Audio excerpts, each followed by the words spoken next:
Hello everyone, कैसे हैं आप लोग। उम्मीद करते हैं कि आप लोग बहुत अच्छे होंगे और आप लोगों को चीज़ें समझ में भी आ रही होगी। तब अब हम लोग नेक्स्ट टॉपिक की ओर बढ़ते हैं और नेक्स्ट टॉपिक हमारा क्या है, making of nationalism in Europe. Making of nationalism in Europe. इस टॉपिक को पढ़ने से पहले कुछ चीज़ों को ब्रीफ कर लेते हैं। इससे पहले जो दो इम्पॉर्टेंट टॉपिक को हम लोगों ने डिस्कस किया, वो दो इम्पॉर्टेंट टॉपिक क्या था, French revolution and the idea of nation and then Napoleonic code था। फ्रेंच रिवॉल्यूशन जो कि कब हुआ है, 1789 में हुआ। फ्रेंच रिवॉल्यूशन कब हुआ, 1789 में हुआ। और इस समय फ्रेंच रिवॉल्यूशनरी कई सारे ऐसे स्टेप लिए ताकि फ्रेंच पीपल के बीच कलेक्टिव आइडेंटिटी बन सके, नेशनलिज्म की फीलिंग क्रिएट हो सके। ओके। उसके बाद नेपोलियन बोनापार्ट 1804 में फ्रांस की राजगद्दी पर बैठते हैं और इस नेशनलिज्म को पूरे ऑल ओवर यूरोप एक्सपेंड कर देते हैं।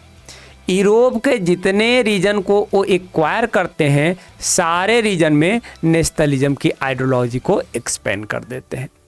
उसके बाद आपको याद होना चाहिए कि नेपोलियन बोनापार्ट को 1815 में डिफीट कर दिया गया था। 1815 में नेपोलियन बोनापार्ट को डिफीट कर फिर से पुरानी व्यवस्था को जो है से कि वहाँ पर लागू कर दिया गया, फिर से कंजर्वेटिव सिस्टम को वहाँ पर बहाल कर दिया गया। तो हम लोगों को नेक्स्ट टॉपिक तो यही पढ़ना चाहिए था कि 1789 में क्या हुआ, 1804 में क्या हुआ एंड देन 1815 में क्या हुआ। इस तरह से हम लोग हॉरिजेंटल टॉपिक को पढ़ते जाते और चीज़ें समझते जाते। लेकिन नहीं, इस चैप्टर की यूनिक बात यही है कि आपको कुछ हॉरिजेंटल टॉपिक पढ़ने को मिलेगा, तो देन बीच में आपको कुछ वर्टिकल टॉपिक भी पढ़ने को मिलेंगे। लाइक कि इसके बाद ये टॉपिक न बताकर आपके बुक में 3 वर्टिकल टॉपिक दिया गया है, वर्टिकल टॉपिक दिए गए हैं। उसके बाद इसको कंटिन्यू किया जाएगा। वर्टिकल टॉपिक में पहला टॉपिक क्या है, तो making of nationalism in Europe. Vertical topic में पहला टॉपिक क्या है, making of nationalism in Europe. Okay. Second topic क्या है, aristocracy and new middle class. Second topic क्या है, aristocracy and new middle class. आप बुक को पास में रखिए, चीज़ें आपको समझ में आएगा। एंड थर्ड टॉपिक क्या है, what did liberal nationalism stand for. What did liberal nationalism stand for. उसके बाद आप टॉपिक देखोगे अ न्यू कंजर्वेटिज्म आफ्टर 1815। उसके बाद ये टॉपिक है। वर्टिकल टॉपिक थोड़ा बहुत उनको परेशान कर देता है, कोई नहीं, परेशानी की बात नहीं है। जब तक समीर सर यूट्यूब पर अवेलेबल हैं, जब तक समीर सर इस टॉपिक को पढ़ा रहे हैं, इस चैप्टर को पढ़ा रहे हैं, तो समीर सर के लिए एक कमेंट तो बनता है। एक कमेंट जो है समीर सर के लिए कर दो। और चलो इस टॉपिक को डिस्कस करते हैं, making of nationalism in Europe. Making of nationalism in Europe. और इस टॉपिक के थ्रू हम लोग ये डिस्कस करेंगे कि यूरोप में नेशनलिज्म की फीलिंग क्रिएट होने से पहले यूरोप की स्टेटस क्या थी और यूरोप की सिचुएशन क्या थी। और आपके बुक में ये बात मेंशन किया गया कि if you look at the map of 18th century Europe, you will find that there were no nation state. अगर आप 18th सेंचुरी यूरोप के मैप को अगर आप देखते हो तो आप ये पाते हो कि वहाँ पर कोई भी नेशन स्टेट नहीं है। वहाँ पर कोई भी नेशन स्टेट है ही नहीं। जिस नेशन स्टेट के रूप में आज आप जर्मनी, इटली और स्विट्जरलैंड को देखते हो, ये जो नेशन स्टेट हैं उस समय स्मॉल किंगडम में डिवाइडेड है। छोटे छोटे किंगडम में ये सारे नेशन स्टेट डिवाइडेड हैं। इसके साथ साथ आपके बुक में ये बात भी मेंशन किया गया कि ईस्टर्न यूरोप में और सेंट्रल यूरोप में ऑटोक्रेटिक मोनार्की का शासन है, जिसका अपना खुद का ऑटोनोमस टेरिटरीज है और वहाँ पर वैरायटी ऑफ पीपल रह रहे हैं, कई तरह के लोग रह रहे हैं और इन लोगों के बीच कलेक्टिव आइडेंटिटी नहीं है। इन लोगों के बीच किसी भी तरह का कलेक्टिव आइडेंटिटी नहीं है। और अगर और बेहतर वे से समझना है कि यूरोप का रीजनल डिफरेंसेस क्या है, कल्चरल डाइवर्सिटी क्या है, तो एक एम्पायर का केस स्टडी दिया गया है और वो एम्पायर कौन सा है? हैब्सबर्ग एम्पायर है। हैब्सबर्ग एम्पायर का केस स्टडी करते हुए हम लोग बेहतर वे से समझ सकते हैं कि मिड 18 सेंचुरी यूरोप का रीजनल डिफरेंसेस क्या है और कल्चरल डाइवर्सिटी क्या है। ओके, तो चलिए देखते हैं। लाइक यहाँ पर ये बोला गया कि it rule over Austria Hungary, it rule over Austria Hungary that was a patchwork of many different region and people. जो हैब्सबर्ग एम्पायर है, हैब्सबर्ग एम्पायर का रूल किस पर है? ऑस्ट्रिया और हंगरी पर है। और ऑस्ट्रिया हंगरी पैचवर्क है, किसका पैचवर्क है? मेनी डिफरेंट रीजन और मेनी डिफरेंट पीपल, कई सारे रीजन और कई सारे लोगों से मिलकर बना हुआ। पैचवर्क का मतलब मिलकर बना हुआ। देखिए, ये हैब्सबर्ग एम्पायर का मैप दिया हुआ है, ये मैप है, यहाँ पर हंगरी है और यहाँ पर ऑस्ट्रिया है। तो क्या बोला गया कि इस ये जो हैब्सबर्ग एम्पायर का रूल ऑस्ट्रिया हंगरी पर है, जो कई सारे रीजन और कई सारे लोगों से मिलकर बना हुआ है। वो रीजन और वो लोग कौन है, यहाँ पर बताया गया कि it included Alpine region, Tyrol, Austria, Sudetenland as well as Bohemia, where, जहाँ पर आप ये देखते हो कि जो अरिस्टोक्रेसी है वो कौन से लैंग्वेज को बोल रहे हैं? जर्मन लैंग्वेज को बोल रहे हैं। इसमें अल्पाइन रीजन इंक्लूडेड है। अल्पाइन रीजन में टायरोल हो गया, ऑस्ट्रिया हो गया, सुडेटेनलैंड हो गया, इसके साथ साथ बोहेमिया हो गया। और यहाँ पर जो अरिस्टोक्रेसी हैं वो कौन से लैंग्वेज को बोल रहे हैं? जर्मन लैंग्वेज को बोल रहे हैं। Then it also included Italian speaking province, इसमें इटालियन स्पीकिंग प्रोविंस भी हैं, जैसे कि लोम्बार्डी हो गया और वेनेशिया हो गया। इसमें इटालियन स्पीकिंग प्रोविंस लोम्बार्डी और वेनेशिया भी शामिल है। देन हंगरी, देन बोला गया कि इन हंगरी में आप ये देखते हो कि हाफ ऑफ पॉपुलेशन स्पोक magyarलैंग्वेज। हंगरी में आप ये देखते हो कि जो आधी जनसंख्या है वो magyar लैंग्वेज को बोलता है, while other half spoke a variety of dialects. बाकी जो आधी जनसंख्या है वो कई सारे रीजनल लैंग्वेज को बोलता है। डायलेक्ट का मतलब बोली होता है। तो बाकी आधी जनसंख्या रीजनल लैंग्वेज को, डायलेक्ट्स को बोलते हैं, और जो आधी जनसंख्या है वो magyar लैंग्वेज को बोलते हैं। और यहाँ पर ये बोला गया कि ये तीन डोमिनेंट ग्रुप के अलावे, ये तीन डोमिनेंट ग्रुप के अलावे, तीन डोमिनेंट ग्रुप में पहला ग्रुप जर्मन स्पीकिंग, दूसरा ग्रुप इटालियन स्पीकिंग और तीसरा ग्रुप आपका magyar स्पीकिंग हो गए। ये तीन डोमिनेंट ग्रुप के अलावे there also live mass subject of peasant within boundaries of empire. इस एम्पायर का जो बाउंड्री वाला रीजन है, इस बाउंड्री वाले रीजन में आपको क्या देखने को मिलेगा? मास सब्जेक्ट ऑफ पीजेंट। पीजेंट की एक बहुत बड़ी संख्या देखने को मिलेगा, किसानों की एक बहुत बड़ी संख्या देखने को मिलेगा।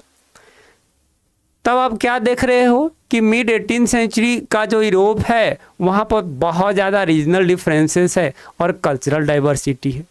अब सोचने वाली बात यह है कि ऐसे सरकमस्टांसेस में how did nationalism and idea of nation state emerge. ऐसे सरकमस्टांसेस में नेशनलिज्म और नेशन स्टेट की आइडिया कैसे इमर्ज होगा। आगे और भी कुछ चीज़ें दी गई है, like aristocracy and new middle class. And aristocracy के बारे में ये बोला गया कि rich landed aristocracy was socially and politically a dominant class on the continent. जो रिच लैंडेड अरिस्टोक्रेसी हैं वो सोशली और पॉलिटिकली क्या हैं? डोमिनेंट क्लास है, पूरे यूरोप पर इनका वर्चस्व है। और ये अरिस्टोक्रेट क्लास कौन है? तो क्लास 9th में क्लर्जी और नोबिलिटी के बारे में आप लोगों ने पढ़ा होगा। वो दो ग्रुप को ही यहाँ अरिस्टोक्रेट क्लास कहा जा रहा है, जो सोशली और पॉलिटिकली क्या हैं? पूरे यूरोप पर डोमिनेंट क्लास है। Then they had vast state in countryside. Countryside में इनके पास बहुत बड़ी बड़ी जमीन जायदाद है। Town houses in cities, cities में इनके पास टाउन हाउसेस है। They spoke French language for the purpose of diplomacy, diplomacy के लिए फ्रेंच लैंग्वेज को बोलते हैं। And they lived in high society, और हाई सोसाइटी में रहते हैं। डिप्लोमेसी के लिए फ्रेंच लैंग्वेज को बोलते हैं और हाई सोसाइटीज में रहते हैं। And their families were often connected by the ties of marriage, और इनके जो फैमिलीज हैं वो शादी के बंधन से एक दूसरे से जुड़े हुए हैं। इसका भी एग्जाम्पल क्लास 9 के थ्रू हम लोग कनेक्ट कर सकते हैं। लाइक फ्रांस का जो राजा था लुइस 16, उसका शादी हुआ था ऑस्ट्रिया की राजकुमारी मेरिया एंटोनेट से, है ना। तो इनके जो फैमिलीज हैं वो शादी के बंधन से एक दूसरे से जुड़े हुए हैं। देन ये बोला गया कि ये जो अरिस्टोक्रेट क्लास है, इनका जो पॉपुलेशन परसेंटेज है वो बहुत ही कम है। इनका पॉपुलेशन परसेंटेज बहुत कम है। जो मेजॉरिटी पॉपुलेशन है वो मेजॉरिटी पॉपुलेशन पीजेंट्री का है, किसानों का है। इनका पॉपुलेशन रेशियो बहुत कम है, मेजॉरिटी पॉपुलेशन किसानों का है। ये हो गया अरिस्टोक्रेसी के बारे में, ये हो गया अरिस्टोक्रेट क्लास के बारे में। उसके बाद आप क्या देखते हो, new middle class. New middle class के बारे में भी आप क्लास 9 में पढ़ चुके हो। और न्यू मिडिल क्लास में ये बोला गया कि industrial revolution led to the growth of town. Industrial revolution का रिजल्ट ये हुआ कि कई सारे टाउन इमर्ज हो गए। इंडस्ट्रियल रिवॉल्यूशन का रिजल्ट ये हुआ कि यूरोप में कई सारे टाउन इमर्ज हो गए। And emergence of commercial group या क्लास, और इसके साथ साथ कमर्शियल क्लास इमर्ज हो गया whose existence was based on production for market. जिसका जो एग्जिस्टेंस है वो किस पर बेस्ड है, प्रोडक्शन फॉर मार्केट। एक कमर्शियल क्लास जो है वो मार्केट के लिए प्रोडक्शन करता है। अगर वो मार्केट के लिए प्रोडक्शन नहीं करेगा तो वो एग्जिस्ट कर ही नहीं पाएगा। ये चीज़ें हुई। उसके बाद आप ये देखते हो कि इन सभी का रिजल्ट ये हुआ कि the new social group of working class people, एक नया सोशल ग्रुप इमर्ज हो गया जो वर्किंग क्लास पीपल हैं। एंड देन मिडिल क्लास है, और मिडिल क्लास में कौन कौन है, इंडस्ट्रियलिस्ट हैं, बिजनेसमैन हैं एंड प्रोफेशनल हैं, ये सब इमर्ज हो गए। ठीक है। इंडस्ट्रियल रिवॉल्यूशन के कारण कई सारे टाउन का ग्रो हुआ और कमर्शियल क्लास इमर्ज हुए जिसका एग्जिस्टेंस प्रोडक्शन फॉर मार्केट पर बेस्ड है। देन और रिजल्ट क्या हुआ कि एक नया सोशल ग्रुप के रूप में आपको वर्किंग क्लास पीपल देखने को मिल रहा है, और मिडिल क्लास जिसमें इंडस्ट्रियलिस्ट, बिजनेसमैन और प्रोफेशनल है। एंड लास्ट पॉइंट यहाँ पर इंपॉर्टेंट बोला गया कि idea of national unity gain popularity among educated middle class who wanted abolition of aristocrat privileges. और नेशनल यूनिटी, नेशनलिज्म की जो विचार है इन्हीं लोगों के बीच पॉपुलर हो रहा है, इन्हीं लोगों के बीच फेमस हो रहा है, जो चाहते हैं कि अरिस्टोक्रेट के पास जो भी प्रिविलेजेज है, अरिस्टोक्रेट के पास जो भी विशेषाधिकार है, उन सारे विशेषाधिकार को क्या किया जाए, ख़त्म किया जाए। आइडिया ऑफ नेशनलिज्म किनके बीच पॉपुलर हो रहा है, तो एजुकेटेड मिडिल क्लास के बीच पॉपुलर हो रहा है, जो चाहते हैं अरिस्टोक्रेट प्रिविलेजेस को ख़त्म किया जाए। नेक्स्ट जो टॉपिक है कि what did liberal nationalism stand for. जो न्यू मिडिल क्लास है वो न्यू मिडिल क्लास किस तरह की नेशनलिज्म की बात कर रहे हैं, तो they were talking about liberal nationalism, वो लिबरल नेशनलिज्म की बात कर रहे हैं। और जो वर्ड लीवर है, लीवर का मीनिंग क्या होता है, लीवर का मीनिंग फ्री होते हैं। और लिबरलिज्म का डिफरेंट एस्पेक्ट क्या है, तो डिफरेंट एस्पेक्ट को यहाँ पर शो किया गया है। Like here it is said that कि for the new middle classes liberalism stood for the freedom of individual and equality of all before law. नए मिडिल क्लास के लिए जो लिबरलिज्म है वो स्टूड करता है फ्रीडम ऑफ इंडिविजुअल, सभी लोगों को फ्रीडम मिलना चाहिए, and equality of all before law, और कानून के सामने सभी लोग क्या होंगे, इक्वल होंगे, एक समान होंगे। ये फर्स्ट एस्पेक्ट हुआ लिबरलिज्म का। Then what did liberalism stand in political sphere. Political sphere में लिबरलिज्म क्या स्टैंड करता है, तो यहाँ पर ये बोला गया कि it emphasise the concept of government by concept. Political sphere में इट इम्पेसाइज करता है, जोर देता है concept of government by concept. जो गवर्नमेंट होना चाहिए वो गवर्नमेंट क्या होना चाहिए, बाय कंसेंट होना चाहिए, लोगों के सहमति से सरकार बनना चाहिए, लोग जिस तरह का सरकार चाहे उस तरह का सरकार बनना चाहिए। ठीक है। Then a constitution and representative government through parliament, एक कॉन्स्टिट्यूशन होना चाहिए और रिप्रेजेंटेटिव गवर्नमेंट होना चाहिए, इसके साथ साथ वहाँ पार्लियामेंट भी होना चाहिए। ओके, ये पॉलिटिकल स्फीयर में लिबरलिज्म के एस्पेक्ट को हम लोग डिस्कस कर रहे हैं। Then liberalism had stood for the end of autocracy. Liberalism कहता है कि ऑटोक्रेसी को ख़त्म कर दो। जो ऑटोक्रेसी है, एब्सोल्यूट मोनार्की है, राजा की जो मनमानी है उसको ख़त्म कर दो, एंड फ्यूडल प्रिविलेजेस को भी ख़त्म कर दो। किसी को भी अब विशेषाधिकार नहीं मिलेगा। ठीक है। देन बोला गया कि at equality before law did not necessarily stand for the universal suffrage. लेकिन एक बात को याद रखिएगा कि इक्वालिटी बिफोर लॉ का मतलब एक कतई नहीं है कि सभी लोगों को जो है कि वोटिंग राइट मिल जाए। यहाँ पर कुछ चीज़ें जो है आपको कन्फ्लिक्टिंग देखने को मिलेगा कि इक्वालिटी बिफोर लॉ का मतलब ये नहीं है कि सभी लोगों को वोटिंग राइट देना है। वोटिंग राइट उसी को देना है जिसके पास प्रॉपर्टी है, प्रॉपर्टी मैन को ही वोटिंग राइट मिलेगा।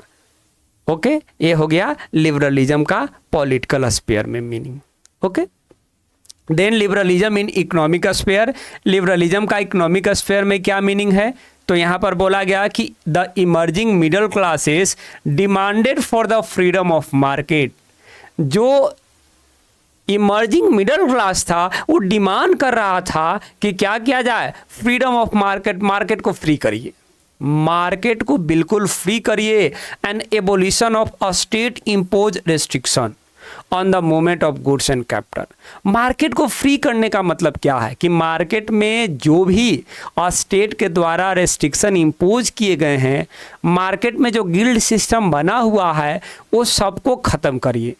तो मार्केट को बिल्कुल फ्री कर दीजिए और स्टेट के द्वारा जो भी रेस्ट्रिक्शन लगाए गए हैं गुड्स और कैपिटल के मूवमेंट पर वो सबको क्या कर दीजिए, ख़त्म कर दीजिए, माने एकदम फ्री कर दीजिए। ओके, आगे क्या बोला गया, तो during that time period whole European states were divided into a small principalities. और उस समय आप ये देखते हो कि जो पूरे यूरोपियन स्टेट्स हैं वो स्मॉल प्रिंसिपैलिटीज में डिवाइडेड है, and this was hindering trade. और ये जो है ट्रेड को बाधित कर रहा है। कैसे ट्रेड को बाधित कर रहा है, तो each principality had its own currency. हर एक प्रिंसिपैलिटीज, हर एक किंगडम के पास अपनी खुद की करेंसी है, वेट सिस्टम है, मेजर सिस्टम है। इसके साथ साथ हर एक किंगडम जो है अपना खुद का एक कस्टम ड्यूटीज इम्पोज करता है, जो दूसरे के लिए क्या काम कर रहा है, एक कस्टम बैरियर के रूप में काम कर रहा है। तो आप ये देख रहे हो कि उस समय जो यूरोपियन स्टेट्स हैं, यूरोपियन स्टेट्स स्मॉल प्रिंसिपैलिटीज़ में, स्मॉल किंगडम में डिवाइडेड हैं, जो कि ट्रेड को बाधित कर रहा है। ट्रेड को बाधित कैसे कर रहा है, क्योंकि हर एक किंगडम का खुद का करेंसी है, वेट सिस्टम है, मेजर सिस्टम है और कस्टम ड्यूटीज है। देन जब नेपोलियन बोनापार्ट फ्रांस की राजगद्दी पर बैठा था और यूरोप के बहुत सारे हिस्सों को जब कैप्चर कर लिया, तो यहाँ पर ये बोला गया कि Napoleon had created countless small principalities into confederation of 39 state.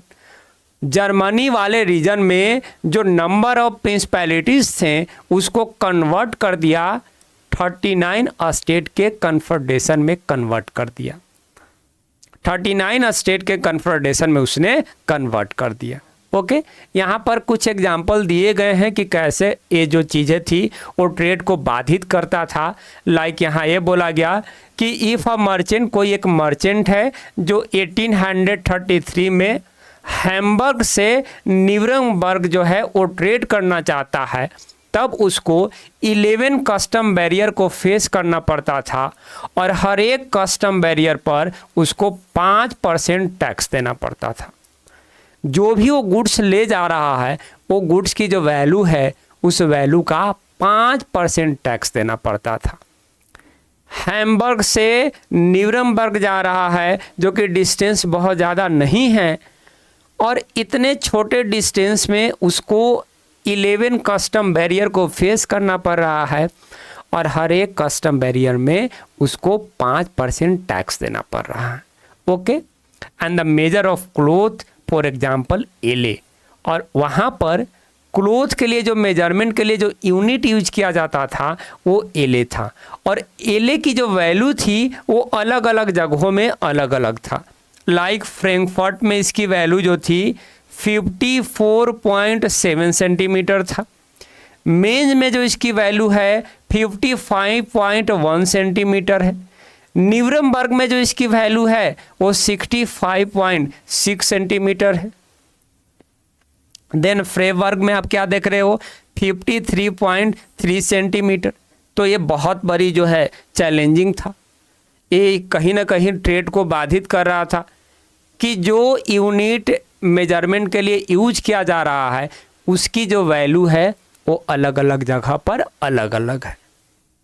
ठीक है, तो ये सब जब ये सब चीज़ें बाधित कर रहा था तो उस समय 1834 में क्या किया गया कि एक जोल्वरीन बनाया गया। जोल्वरीन क्या है, a custom union was formed at the initiative of Persia and joined by most of the German state। German state का ही यहाँ पर चर्चा किया गया है, जर्मन स्टेट वाले रीजन को ही यहाँ बताया गया कि किस तरह वहाँ पर एक यूनिट के रूप में एले यूज किया जा रहा है जिसकी वैल्यू अलग अलग है। किस तरह से 11 कस्टम बैरियर है, हर एक कस्टम बैरियर पर 5% उसको टैक्स देना पड़ रहा है। तो वहाँ पर एक कस्टम यूनियन बनाया जा रहा है और उस कस्टम यूनियन का नाम क्या है, जोल्वरीन उसका नाम है। और इस कस्टम यूनियन को ज़्यादातर कौन से स्टेट ज्वाइन कर रहे हैं, जर्मन स्टेट ही ज्वाइन कर रहे हैं। कौन ज्वाइन कर रहे हैं, जर्मन स्टेट ही ज्वाइन कर रहे हैं। और देखिए ये जो कस्टम यूनियन है abolished the tariff barrier, tariff barrier को उसने ख़त्म कर दिया and reduce the number of currency from 30 to 2। वहाँ पर पहले नंबर ऑफ करेंसीज जो हुआ करता था वो 30 हुआ करता था, जिसको रिड्यूस कर कर इसने कितना कर दिया, 2 कर दिया। ओके, तो 1834 में एक कस्टम यूनियन बना है जिसका नाम जोल्वरीन है और वो पर्शिया के इनिशिएटिव में बना है और ज़्यादातर जर्मन स्टेट ही इसको ज्वाइन कर रहे हैं और इसने टैरिफ बैरियर को एबोलिश कर दिया। ओके, ये हुआ liberalism in economic sphere, liberalism in economic sphere के मीनिंग, और वो जो डिमांड कर रहे थे तो क्यों डिमांड कर रहे थे। यहाँ पर लिबरल नेशनलिज्म कंप्लीट हो जाता है। बीच में जो 3 वर्टिकल टॉपिक पढ़ने थे उसका जो लास्ट टॉपिक था वो लिबरल नेशनलिज्म था। अब हम लोग फिर से हॉरिजेंटल टॉपिक की ओर कंटिन्यू करेंगे कि 1815 में क्या हुआ, 1815 में किस तरह से एक नई कंजर्वेटिज्म सिस्टम को इंट्रोड्यूस किया गया और फिर से कैसे कंजर्वेटिव लोग पुरानी चीज़ों को वहाँ पर बहाल करने की कोशिश करते हैं। तो चलिए शुरू करते हैं। नेक्स्ट जो हम लोगों का टॉपिक है और नेक्स्ट टॉपिक ये है और न्यू कंजर्वेटिज्म आफ्टर 1815। 1815 के बाद आप लोगों को यूरोप में एक नई कंजर्वेटिव सिस्टम देखने को मिल जाएगा। 1815 ये वो ईयर है जिस ईयर में नेपोलियन बोनापार्ट को डिफीट किया गया और नेपोलियन बोनापार्ट को डिफीट करने के बाद European governments were inspired by the spirit of conservatism. European government जो है वो कंजर्वेटिज्म के आइडियोलॉजी से इंस्पायर हो रहा है और वो कह रहा है कि फिर से यूरोप में जो है वो कंजर्वेटिव सिस्टम को इंट्रोड्यूस करने की ज़रूरत है।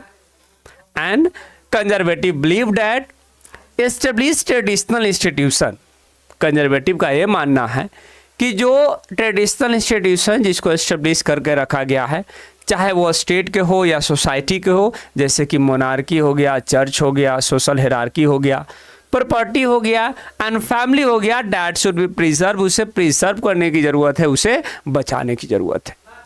1815 में नेपोलियन बोनापार्ट को डिफीट किया गया और डिफीट करने के बाद यूरोपियन गवर्नमेंट कंजर्वेटिज्म के आइडियोलॉजी से इंस्पायर हो रहा है और कंजर्वेटिव का ये मानना है कि जो हमारा ट्रेडिशनल इंस्टीट्यूशन है जैसे कि monarchy, church, social hierarchy, property and family, उसे बचाने की ज़रूरत है, उसे प्रिजर्व करने की ज़रूरत है।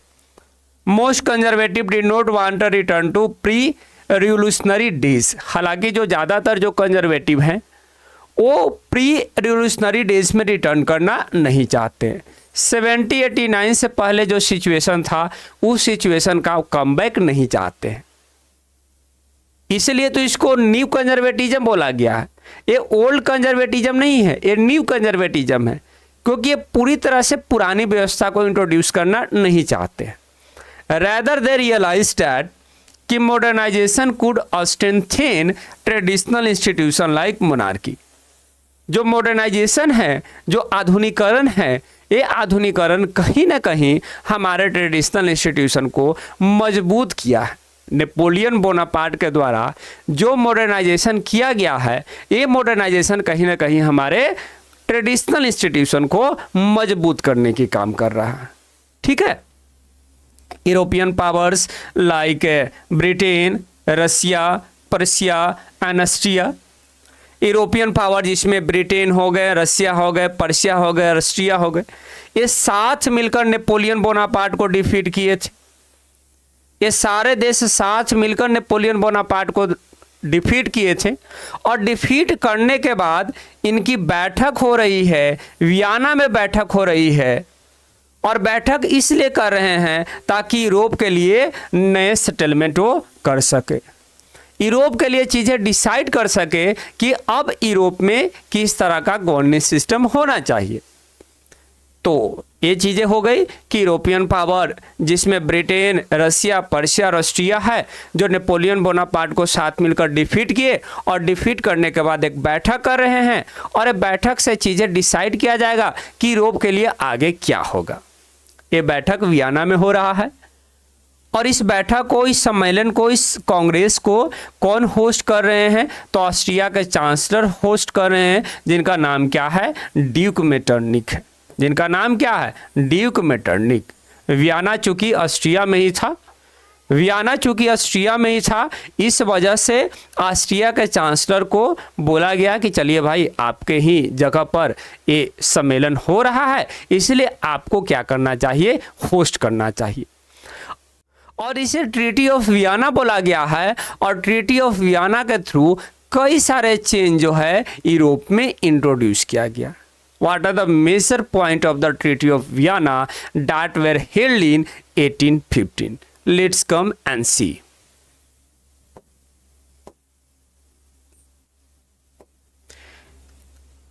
These are the major changes of the Treaty of Vienna. Treaty of Vienna के थ्रू ये सब बदलाव लाए गए। पहला बदलाव ये है कि Bourbon dynasty who had depose during French revolution was restored to power.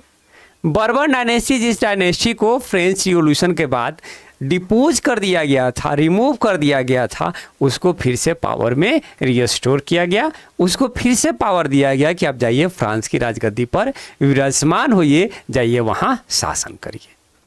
Then France lost their territories which it had annexed under Napoleon Bonaparte. जब नेपोलियन बोनापार्ट फ्रांस की राजगद्दी पर बैठा था तो यूरोप के एक बहुत बड़े हिस्सों को उसने जीत लिया था, और इस ट्रीटी ऑफ वियना के थ्रू ये डिसाइड किया गया कि उन सारे रीजन को फिर से छीन लिए जाएंगे यूरोप से, और उन्हीं राजाओं को दे दिया जाएगा। तो इस तरह से आप ये देखते हो कि जो फ्रांस है वो सारे टेरिटरीज को खो दिया जो नेपोलियन बोनापार्ट के टाइम पीरियड में एनेक्स किया गया था। Then a series of states were set up on the boundaries of France to prevent its expansion in future। और ये डर होने लगा कि हो सकता है कि इन फ्यूचर फ्रांस का फिर से एक्सपेंशन न हो, इसके लिए फ्रांस के चारों तरफ कई सारे स्टेट को एस्टेब्लिश किए गए। ये बोला गया कि a series of states were set up on the boundaries of France। France के बाउंड्री पर कई सारे स्टेट को सेटअप किया गया ताकि फ्यूचर में इसके एक्सपेंशन से बचा जाए, फ्यूचर में ये एक्सपेंड ना करे। जैसे कि यहाँ ये बोला गया कि kingdom of Netherland which included Belgium, kingdom of Netherland, Netherland का किंगडम जिसमें बेल्जियम भी इंक्लूडेड है, इसको कहाँ पर सेटअप किया गया? फ्रांस के नॉर्दर्न पार्ट में, फ्रांस के नॉर्दर्न पार्ट में। And Geneva was added to Piedmont in south.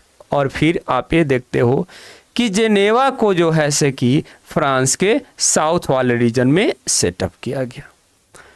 Series of state जो है फ्रांस के बाउंड्री के चारों तरफ सेटअप किए जा रहे हैं, इस सोच के साथ कि फ्रांस आगे मतलब फ्रांस फ्यूचर में एक्सपेंड ना करे, फ्रांस का एक्सपेंशन फ्यूचर में ना हो, जिसमें नीदरलैंड को नॉर्थ में रखा गया है, जिनेवा को साउथ में रखा गया है।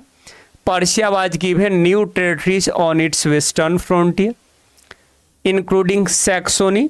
पर्शिया को वेस्टर्न साइड में एक नए टेरिटरीज दिए गए जिसमें सैक्सोनी भी शामिल था। Austria was given control of northern Italy.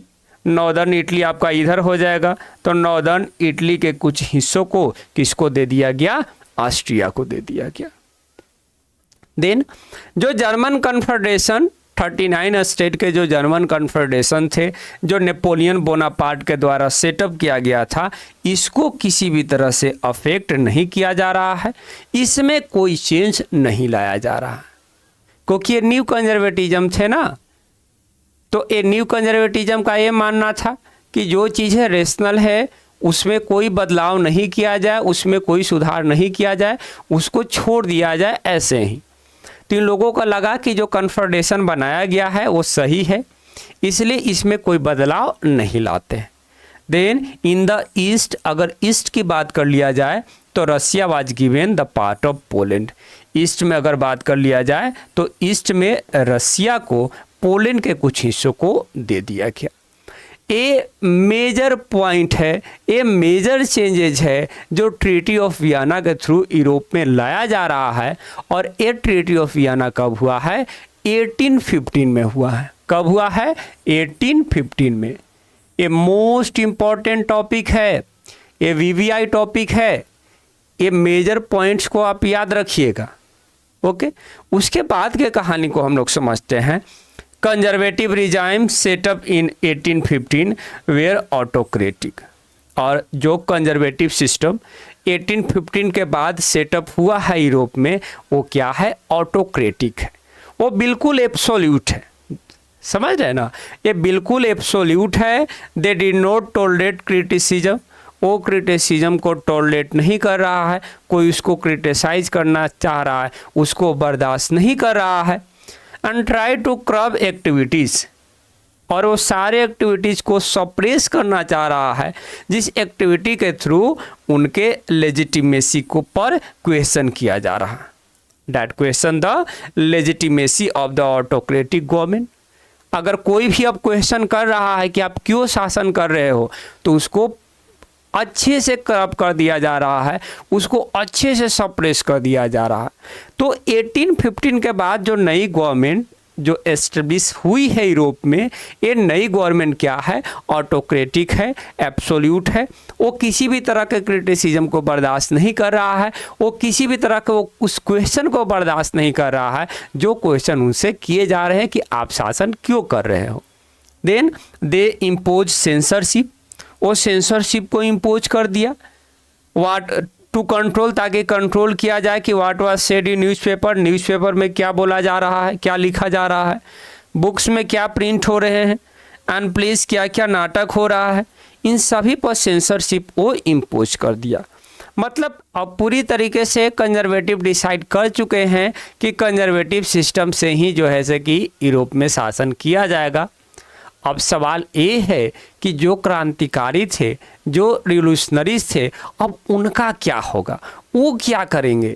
क्या वो डर के मारे क्रांति करना छोड़ देंगे या यूरोप से भाग जाएंगे? तो नेक्स्ट टॉपिक हमारा है रिवोल्यूशनरीज कि 1815 के बाद रिवोल्यूशनरीज का क्या हुआ। चलिए देख लेते हैं रिवोल्यूशनरीज को। और यहाँ पर ये बोला गया कि जो कंजर्वेटिव सिस्टम 1815 के बाद एस्टेब्लिश किए गए हैं, उसका रिजल्ट ये हुआ कि कई सारे जो लिबरल नेशनलिस्ट हैं वो अंडरग्राउंड हो गए। 1815 के बाद जो कंजर्वेटिव सिस्टम आया, उसके डर से लिबरल नेशनलिस्ट अंडरग्राउंड हो गए, छुप गए। उनका मानना ये है कि अभी ये सही समय नहीं है रिवोल्ट करने का, चलिए हम लोग छुप जाते हैं। अभी कंजर्वेटिव लोग शासन कर रहे हैं, अभी हम लोगों का ये दिन भारी कर देंगे, तोप लगाकर तुरंत उड़ा देंगे, इसलिए हम लोग छुप जाते हैं। Secret society made in the European society, लेकिन छुप कर बैठना नहीं है, सीक्रेट सोसाइटी बनाना है। सीक्रेट सोसाइटी बनाना है ताकि रिवोल्यूशनरीज को ट्रेन किया जाए और विचारों को स्प्रेड किया जाए। अंडरग्राउंड होकर छिपकर बैठना नहीं है, बल्कि हम लोग सीक्रेट सोसाइटी बनाएंगे और अपने विचारों को फैलाने का काम करेंगे और अपने विचारों को और मजबूत करेंगे ताकि हम लोग कमबैक कर सकें। और इस समय रिवोल्यूशनरीज होने का मतलब क्या है? रिवोल्यूशनरी होने का मतलब ये है कि आपको एक कमिटमेंट लेना है to oppose the monarchial system that establish after 1815। 1815 के बाद जो मोनार्कियल सिस्टम एस्टेब्लिश हुआ है उसको अपोज करने का कमिटमेंट लेना है। इसका मतलब आप क्या हैं? रिवोल्यूशनरीज हैं। इसका मतलब आप क्रांतिकारी हैं। इस समय रिवोल्यूशनरीज का मीनिंग यही है। और यहाँ पर एक रिवोल्यूशनरी की चर्चा भी की गई है जिनका नाम क्या है? गिसेपी मैजीनी नाम है। नाम क्या है? गिसेपी मैजीनी। नाम क्या है? गिसेपी मैजीनी। ये एक इटालियन रिवोल्यूशनरी है, इटली से बिलोंग करते हैं। इनका जन्म जेनेवा में हुआ है, 1807 में हुआ है। He become a member of secret society. एक सीक्रेट सोसाइटी के मेंबर भी बनते हैं। ये एक सीक्रेट सोसाइटी का मेंबर भी बनते हैं जिस सीक्रेट सोसाइटी का नाम क्या है? कार्बोनरी। जिस सीक्रेट सोसाइटी का नाम क्या है? कार्बोनरी। तो एक सीक्रेट सोसाइटी का मेंबर बनते हैं। देन जब वो यंग थे, जब उनकी उम्र 24 ईयर था, तो ही was sent into exile in 1831 for revolt in Liguria. For revolt in Liguria. Liguria में जो है से कि वो रिवोल्ट करते हैं। लिगुरिया इटली का ही एक सिटी है। तो लिगुरिया में रिवोल्ट करने के कारण उनको देश से बाहर निकाल दिया जाता है। एक्साइल का मतलब ही होता है देश से बाहर निकालना। तब उनकी उम्र कितनी थी? मात्र 24 साल ही थी। और 24 साल की उम्र में वो रिवोल्ट किए। रिवोल्ट के कारण उनको देश से बाहर निकाल दिया गया। लेकिन देश से बाहर निकलने के बाद ही सब्सिक्वेंटली फाउंडेड 2 अंडरग्राउंड सोसाइटी। देश से बाहर निकलने के बाद वो 2 अंडरग्राउंड सोसाइटी बनाते हैं। एक सोसाइटी का नाम आपका यंग इटली है जो कहाँ बना रहे हैं? मार्सले में। दूसरी अंडरग्राउंड सोसाइटी का नाम क्या है? यंग यूरोप है जो कि कहाँ बना रहे हैं? बर्न में बना रहे हैं। याद रखिएगा, जो सीक्रेट सोसाइटी, जो अंडरग्राउंड सोसाइटी गिसेपी मैजीनी के द्वारा बनाया गया, उसको याद रखिएगा। ऑब्जेक्टिव में क्वेश्चन पूछ दिए जाते हैं। ऑब्जेक्टिव में क्वेश्चन पूछ दिए जाते हैं, तो ये दोनों सीक्रेट सोसाइटी को याद रखना है। And then he believe that God had intended the nation to be natural units of the mankind. Then उनका ये मानना है कि भगवान ने जो नेशन को बनाया है उस नेशन का नेचुरल यूनिट किसको बनाया है? मानव को बनाया है। Then here it is said कि उनका इंटेंशन ये है कि जो नेशन बनाए गए हैं भगवान के द्वारा बनाए गए हैं और इस नेशन का नेचुरल यूनिट कौन है? मैनकाइंड, ह्यूमन बीइंग, मानव है। एंड ये बात बोलते हुए वो ये कहते हैं कि Italy could not continue to be a patchwork of a small state. और इटली को जो है छोटे छोटे स्टेट्स का पैचवर्क नहीं रहना चाहिए, छोटे छोटे स्टेट में उसको डिवाइडेड नहीं रहना चाहिए, बल्कि उसको एक सिंगल यूनिफाइड रिपब्लिक बन जाना चाहिए। इटली के रिगार्डिंग वो एक अपना स्टेटमेंट दे रहे हैं। जब इटली का यूनिफिकेशन हम लोग पढ़ेंगे तो इटली के यूनिफिकेशन में गिसेपी मैजीनी का भी रोल देखेंगे कि गिसेपी मैजीनी बहुत पहले ही चाहते थे कि इटली को यूनिफाई हो जाना चाहिए और इसके लिए वो यंग इटली नाम की एक सीक्रेट सोसाइटी भी बनाते हैं। इसके साथ साथ वो एक स्टेटमेंट भी देते हैं कि इटली को स्मॉल स्टेट के रूप में पैचवर्क नहीं रहना चाहिए, डिवाइडेड नहीं रहना चाहिए, बल्कि एक सिंगल यूनिफाइड रिपब्लिक बन जाना चाहिए। अब जब मेटरनिक इनके गतिविधियों को देखता है तो मेटरनिक उनको डिस्क्राइब करता है most dangerous enemy of our social order. Metternich जब गिसेपी मैजीनी के गतिविधियों को देखता है तब कहता है कि ये तो बहुत बड़ा दुश्मन है। हमारा जो सोशल ऑर्डर है, जो फ्यूडल सिस्टम है, उसका सबसे बड़ा दुश्मन तो गिसेपी मैजीनी है। ठीक है। अब 1815 के बाद जो रिवोल्यूशनरीज हैं, रिवोल्यूशनरीज के गतिविधियों को हम लोगों ने यहाँ डिस्कस कर लिया। अब ये कैसे कमबैक करते हैं, अब इनके कमबैक के लिए वेट करेंगे, है ना। कंजर्वेटिव सिस्टम 1815 के बाद रूल कर रहा है। रिवोल्यूशनरी अंडरग्राउंड होकर कई सारे सीक्रेट सोसाइटी बनाकर वो चाह रहे कि अपने उनके विचार फैले और फिर से कमबैक किया जाए। कमबैक करेंगे 1830 में। तो तब तक के लिए आप वेट कर लीजिए। नेक्स्ट जो हमारा टॉपिक होगा एज ऑफ रिवॉल्यूशन 1830 टू 1848। फिर से रिवॉल्यूशन का दौर आएगा और वो 1830 से कंटिन्यू करेगा 1848। तब तक के लिए अगर आप चैनल को सब्सक्राइब नहीं किए हैं तो चैनल को सब्सक्राइब कर लीजिए। Wait for the next part.